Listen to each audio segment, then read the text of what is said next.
C'est une maladie orpheline qui est très peu connue. J'ai passé à peu près toute ma vie sans savoir ce que j'avais exactement. Et puis j'ai eu la chance de rencontrer une généticienne vraiment bien et attentionnée en 2015-2016 qui a diagnostiqué ma maladie.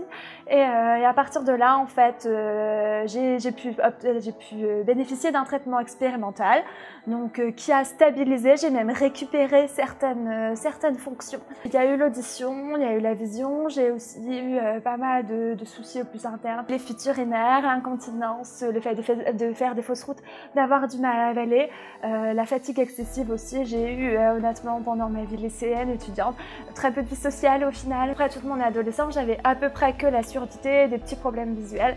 Et ça a toujours été considéré un petit peu comme psychosomatique puisqu'il n'y avait pas de raison en soi que je sois sourde. Donc psychosomatique suite à la séparation de mes parents, c'est ce que j'entendais encore. Et puis j'ai eu la chance donc de voir cette médecin généticienne et qui, je pense que c'est venu dans l'échange, elle a remarqué des taches sur le bras. Et puis à partir de là, donc ils ont vérifié le diagnostic.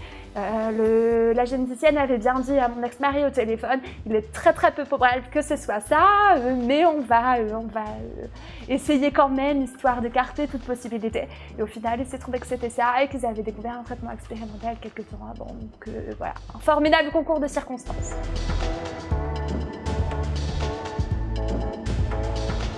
Déjà, c'est une surdité centrale, donc c'est-à-dire qu'en fait, j'entends beaucoup de sons, presque tout peut-être. Donc en fait, j'entends des bruits, mais que je ne suis pas capable d'analyser et de transformer en sons distincts.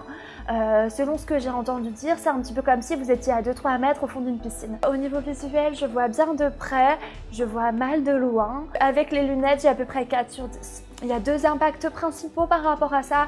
Le premier, on a tendance à dire à une personne qui n'entend pas, c'est pas grave, il y aura des visions.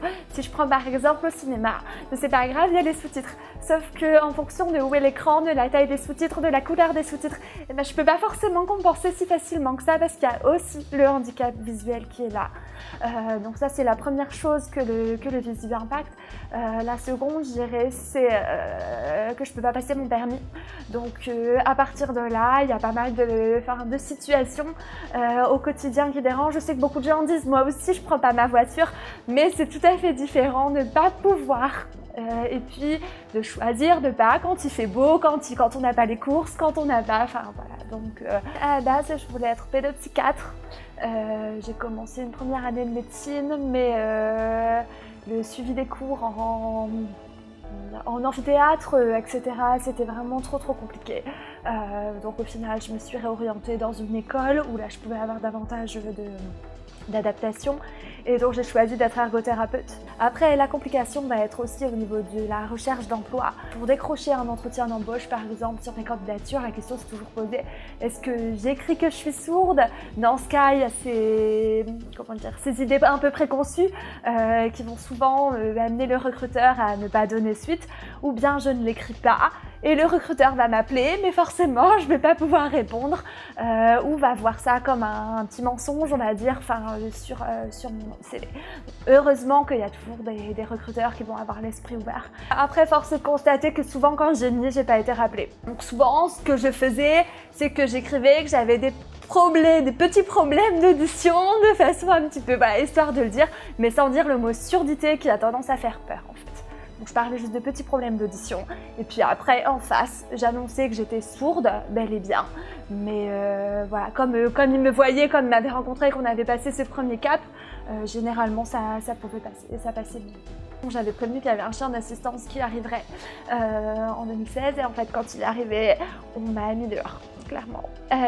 Voilà, mon employeur n'a pas accepté l'arrivée du chien et en fait ils ont dit que c'était pas possible d'accueillir ce chien sur la structure en sachant que le comité d'hygiène était d'accord et qui recevait un médiateur animal qui venait avec son chien régulièrement sur la structure, mais ils n'ont pas accepté d'accueillir le mien. Donc je trouve ça important quand même aussi de se rendre compte que ça existe encore, même si on dit que c'est pas possible, ça existe encore. Et donc on avait échangé sur le fait d'entamer du coup une procédure judiciaire, puisqu'on parle beaucoup de la protection des personnes handicapées dans l'emploi. Et en fait, l'avocat de l'association qui possède le chien m'a expliqué en fait, oui, je pouvais entamer une action en justice et que j'allais gagner en effet, mais que le résultat que ça allait donner, c'est que l'employeur allait recevoir un courrier leur rappelant leur obligation. Et voilà, c'est tout. Donc ils m'ont dit que c'était peut-être pas forcément la peine de m'épuiser à cette tâche. Comme je disais tout à l'heure, de par le handicap visuel, je ne peux pas passer mon permis. Donc déjà, à partir de là, la localisation de mon bien immobilier est hyper importante. Je cherche forcément dans les endroits où il y a les transports, où il y a les commerces. De par la surdité, c'est toujours très important pour moi d'avoir un espace ouvert. Et lumineux, parce que de par la surdité, je lis sur les lèvres. Voilà. Si par exemple on me dit toujours cuisine ouverte ou pas, sauf que quand on est sourd, si on reçoit des amis et qu'on a une cuisine fermée, on se coupe vraiment de ses amis dès qu'on va dans la cuisine. En fait, pareil, un bien lumineux, un bien ouvert, on voit bien. Et dernier critère que je dirais, c'est tout ce qui est prêt immobilier et assurance des prêts immobiliers. Je paye une assurance de prêt très chère pour être assurée pour rien. Et donc en plus là, avec les nouvelles réglementations, on vient de passer les prêts à 35%, enfin les taux d'endettement à 35%, mais en incluant l'assurance dedans. Pour quelqu'un qui a un handicap, qui a une maladie, qui paye le plein pot au niveau des assurances, au final ça diminue très considérablement le pouvoir de la capacité d'emprunt. J'ai la PCA, j'ai la reconnaissance en qualité de travailleur handicapé, j'ai la carte d'invalidité. Je parlais tout à l'heure des applications sur le téléphone. À partir du moment où il y a un financement de la MDPH, je pense que j'hésite moins à compenser au final mon handicap, à acheter ces systèmes ou des choses comme ça. Auparavant, disons que chaque déplacement était un moment très stressant pour moi. J'avais l'impression, de par la surdité, d'être sur le qui-vive en permanence. Et pour être honnête, pas que lors des déplacements à la maison aussi. Donc je me promenais, puis j'étais tout le temps à regarder partout, à regarder derrière, à regarder la voiture. Je me suis fait enguirlander, on va dire, à plusieurs reprises par des personnes et que j'avais bouché le passage sur le trottoir parce qu'ils voulaient passer, parce que je m'étais pas décalée, etc. Depuis que j'ai le chien avec moi, disons que je suis plus sereine, je me sens en sécurité aussi. Je me dis j'avance, je fais ma vie, on va dire. Et puis s'il y a une voiture qui arrive un peu trop vite, s'il y a quelqu'un derrière, je sais que le chien va me l'indiquer en fait. Dès que je fais rien, en fait, j'ai tendance à m'endormir. Donc en fait, je sais qu'il va me réveiller quand le train va arriver ou quand le train va arriver. Voilà, c'est des moments de réassurance. Mais seule, dès que je suis seule, je suis en permanence sur le qui-vive. Parce que par exemple j'entends ou j'ai l'impression d'entendre quelque chose, mais je sais pas ce que c'est. Donc en fait chaque petit bruit nécessitait pour moi de regarder si le four allait bien, s'il y avait quelque chose à la porte, si j'avais pas enfermé le chat quelque part, s'il y avait pas quelque chose qui était tombé quelque part, une porte qui avait claqué. En fait chaque petit bruit me nécessitait un tour complet de vérification de l'habitat en fait. Aujourd'hui, j'ai l'impression d'entendre un petit bruit. Je regarde le chien, s'il n'a pas bougé, je me dis que c'est pas un bruit important, que c'est peut-être même les voisins qui marchent au-dessus, voilà. En fait, il m'apporte pas en autonomie, il m'apporte pas en indépendance. En revanche, il m'apporte énormément en sérénité et en sécurité. On a trouvé donc du coup cette association qui fait des chiens pour les personnes sourdes, complètement par hasard en fait. Donc c'est une association, en fait, il n'y en a qu'une en France, elle est basée à côté de Pau, à Tarbes. Les chiens pour les personnes sourdes sont éduqués pour la personne. Donc ça veut dire que l'éducation n'est pas commencée avant que le chien n'ait été attribué à la personne. Donc au final, à partir du moment où j'ai fait la demande, seulement à ce moment-là, ils ont cherché un chiot donc qui soit compatible, etc. Et puis ensuite éduqué juste pour moi. Je crois que ça a pris 2 ans et demi, 3 ans maximum. Au final, ça va encore.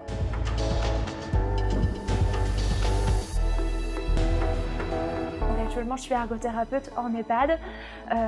J'ai la chance d'avoir une direction, une hiérarchie qui est vraiment hyper humaine, bienveillante envers les résidents, mais aussi envers les salariés, donc qui m'accompagnent énormément, sans me stigmatiser, sans me considérer comme handicapée, mais qui m'apportent ce dont j'ai besoin quand j'en ai besoin.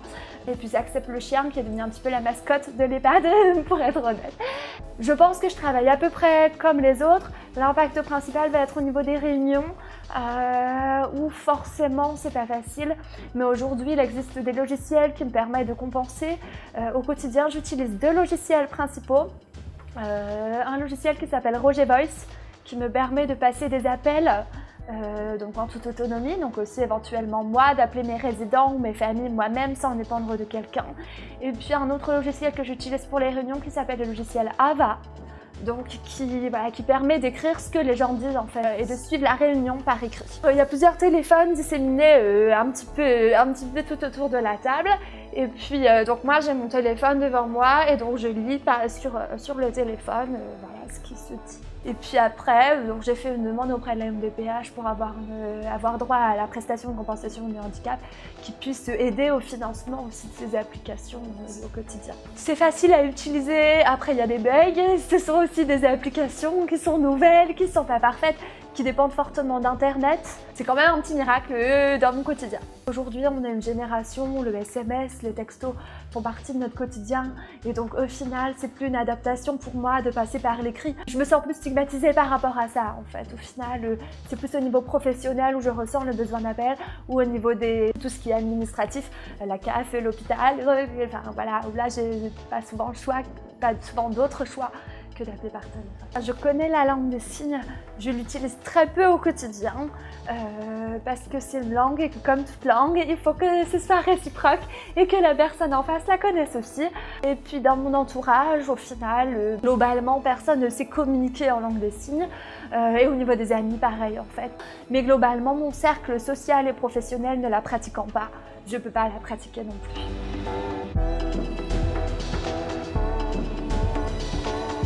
J'ai besoin un petit mois de faire le deuil de mon audition, de faire le deuil de ma vie d'avant et de mes projets aussi puisque j'avais pas inclus cette surdité dans mes projets. Et puis au final, après, quand j'ai découvert le métier d'ergo, ça m'a donné un nouveau souffle. Alors, je suis allée au CIO. Ils m'ont demandé un petit peu quel serait mon métier idéal. Et donc, j'ai expliqué que j'avais envie d'aider les gens, d'accompagner les gens. C'était important pour moi d'être dans la santé, dans l'accompagnement. Et que j'aimais aussi beaucoup tout ce qui était bricolage, inventer des systèmes, inventer des choses. Mais que j'arrivais pas à faire le choix entre les deux. Et en fait, donc la conseillère du CIO m'a dit, mais il y a un métier qui joint ces deux versants. Donc je vous présente le métier d'ergothérapeute et donc là j'ai lu la liste et je me suis dit ouais voilà c'est ça que je peux faire. Donc je me suis inscrite au concours vraiment comme ça et j'ai réussi 2 concours donc 2 concours sur les 4 que j'ai pu passer. La première école donc, on avait visité avant le concours avec ma mère. On avait rencontré le directeur qui m'a dit, je cite, mais l'ergothérapie, c'est déjà pas des études faciles si les sources y mettent aussi. Voilà. Et puis je suis allée visiter une autre école, donc l'Institut de formation à Créteil, où là j'ai été reçue par la directrice, Madame Hernandez, qui m'a accueillie complètement différemment. Mais vous êtes la bienvenue, s'il faut installer une boucle magnétique, s'il faut installer, voilà, vous nous dites, et on fera. Il faut juste nous dire assez en avance pour qu'on puisse organiser, pour qu'on puisse programmer, et qui a été d'une super aide. J'ai aussi eu une promotion très aidante, puisque bon, ça reste un métier dans l'entraide, dans la santé, donc au final, les personnes de ma promotion étaient aussi des gens qui avaient envie d'aider à ce niveau-là. Donc je dirais principalement un super accompagnement de la hiérarchie, de l'administration de l'école, et puis aussi des personnes de ma promotion qui ont été incroyables dans l'aide qu'ils m'ont apportée. C'est vraiment un métier passion, et c'est vraiment un métier où je me sens bien. Enfin, je suis ergothérapeute de base, mais aujourd'hui je suis référente qualité aussi de l'établissement. Et puis on a passé la Covid en n'ayant pas vraiment de cadre sur la structure et j'ai pris beaucoup de fonctions, de missions à ce niveau en fait, et donc ça m'a vraiment donné envie. Et je pense aussi que les formations, dans mon quotidien professionnel, je ne me sens pas trop handicapée. Dans ma formation, même si j'avais une promotion géniale, je me suis toujours sentie en situation de handicap et dépendante des autres. Et j'avais pas envie de reprendre une formation. Et là, en fait, j'ai découvert une formation qui se fait entièrement à distance, sur PowerPoint, sur Visio, que le relais est d'accord de sous-titrer. Donc, on verra si je peux commencer cette formation cette année idéale.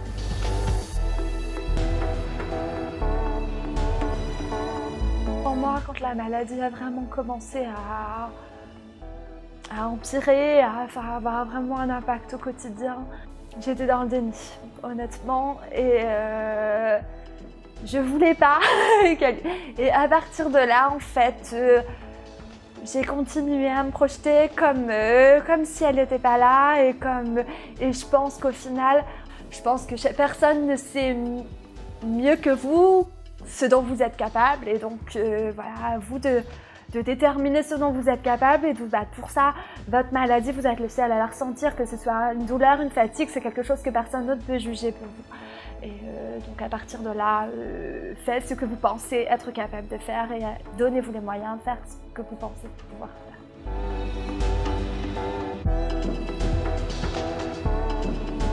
Il faut aussi oser s'appuyer sur les autres, et surtout pas s'isoler.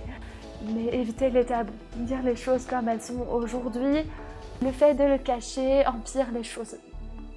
Moi, je pense que ce qui m'a vraiment aidée, c'est ma nature combative, où j'ai pas voulu laisser la maladie gagner, j'ai pas voulu laisser, même si j'ai eu beaucoup de chance, je l'avoue, mais aussi d'avoir quelques personnes avec lesquelles je pouvais complètement me laisser aller, me montrer comme j'étais. Je pense que sans ça, j'aurais pas tenu en fait. Enfin, je pense que c'est important vraiment d'oser s'appuyer sur les autres, alors qu'on a tendance au contraire à s'isoler dans ce genre de situation.